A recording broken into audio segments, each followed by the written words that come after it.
ఇంకా దగ్గర సంబంధం ఏంటి? గద్దారు చిన్నప్పటి నుంచి చూసింది. గద్దార్తో నాకు సంబంధము మా హస్బెండ్తో రిలేషన్. మా హస్బెండ్ కరోనా వల్ల చనిపోయాడు. చాలా అండ ఉండే నాకు, ఒక డాడీ లాగా, ఒక బ్రదర్ లాగా చాలా ఉండే. మా ఆయన కోల్పోయిన తర్వాత చాలా బాధపడ్డాడు. మా ఆయన ఫొటోస్ వెంబడి దిగాడు, కానీ ఆయన లేని లోటు తీర్చలేరు ఎవ్వరు. కానీ గద్దర్ అన్న అమర్ జోహర్ హే అమర్ అన్న, అంతకు మించింది ఆయనకు నోట్లో రావాలని చెప్పండి. కానీ చాలా మంచి వ్యక్తి, మంచి మేడం. ఎవరికి ఎంత చిన్న సాయం ఇవ్వాలన్నా ఇస్తున్నాం మేడం. ఇంత అన్న ఇలా అవుతుంది అని అంటే ఇట్లా వచ్చేవాడు పోయేవాడు. ఇలా అమ్మ ఎప్పుడు తెలిసిందా అంటే ఇలా జరిగిందని? మాకు నిన్న 3కి తెలిసిందండి. 3కి తెలిసింది. హాస్పిటల్ ఉన్నప్పుడే ఒక్కసారైనా వెళ్ళి కలిసారా? లేదండి, నేను బయటికి వెళ్ళానండి. బయటికి మా మమ్మీ వాళ్ళ ఇంటికి వెళ్ళాను. నాకు అక్కడ కాల్ వచ్చింది, మాట్లాడాను. మా బ్రదర్తో చెప్తే సరే అని అందరికి ఇంటిమేషన్ ఇచ్చినాను. కానీ చాలా దగ్గర మనిషి మా అన్న. అలా చూసుకున్నాము మేము, మమ్మల్ని కూడా అలా చూసుకున్నాడు. మా ఆయన ఇప్పుడు 2 ఇయర్స్ బ్యాక్ చనిపోయిండు కరోనా వల్ల. మొన్ననే 2 సంవత్సరాలు చేస్తే వచ్చి మంచిగా మాట్లాడిండు.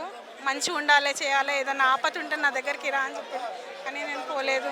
కానీ అన్న ఇట్లా అయిపోతాడని తెలియదు. అయితే నిన్నటి నుండి ఇప్పుడు ముఖం చూడాలంటే ఛాయిస్ లేదు. ఇప్పుడు కూడా ఇక్కడ ఇంటికి వచ్చినా కూడా ఛాయిస్ లేదు. మళ్ళీ వెను తిరిగిపోతున్నాం. మరి ముఖం చాలా మంది వచ్చారు కదా సార్? చాలా మంది వచ్చినాం మేము. ఎందుకంటే మా అన్న గద్దర్ అన్న గురించే వచ్చినాం. ముఖం చూపెట్టట్లే, ఏం చేయట్లేదు.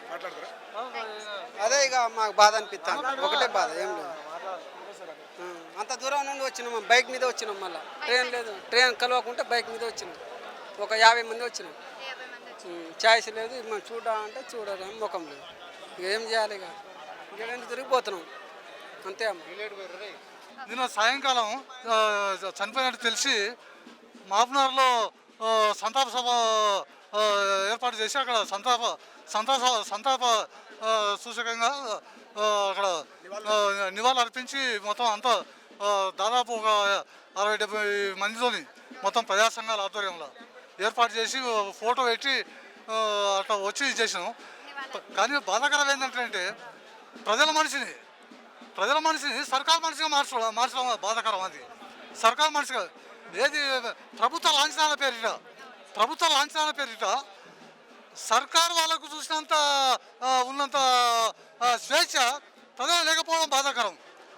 మంత్రులకు, ప్రజాప్రతినిధులకు అందరికీ చూసే అవకాశం ఉంది, కానీ ప్రజలకు చూసే అవకాశం లేకుండా చేసింది. అంటే మార్నింగ్ నుంచి ఎల్బీ స్టేడియంలో ఉండే కదా సార్? మరి మేము మాపునార్ నుంచి రావాలంటే ఏ వెహికల్ రావాలన్నా 2 గంటల సమయం తీసుకున్నది. మేము అక్కడ 10 గంటలకు బయలుదేరినాం. వీడికి వచ్చాక 12 అయింది. 12 గంటల వరకు ఉంచుతామని చెప్పని తెలిసి మేము 12 గంటల వరకు తిరిగి పోదామని చెప్పని వచ్చినాము. ఇక వచ్చే వరకు ఇక్కడ చూసే అవకాశం లేకుండా చేసింది. ఇది బాధాకరం. ఇది